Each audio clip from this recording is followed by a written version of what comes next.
ఇశ్రాయేలు ప్రజలు ఎందుకు చనిపోయారయ్యానంటే మన్నాను విడిచిపెట్టి వీరు పూరేళ్ళ మీద పడ్డారు. ఇంకా పళ్ళు సందులో ఉన్నదో వారిని దేవాంతి దేవుడు తెగులు చేత చంపాడు.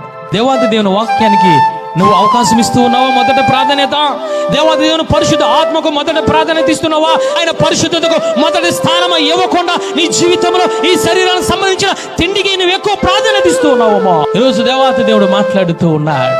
వారు ఏ పాపము చేయలేదు, చనిపోయిన వారు ఏ అబద్ధాలు ఆడలేదు, ఏ వ్యభిచారము చేయలేదు, ఏ దొంగతనము చేయలేదు. కానీ ఇవ్వవలసిన దానికి మన్నాకు ప్రాధాన్యత, మొదటి ప్రాధాన్యత ఇవ్వకుండా మాంసానికి ప్రాధాన్యత ఇచ్చా.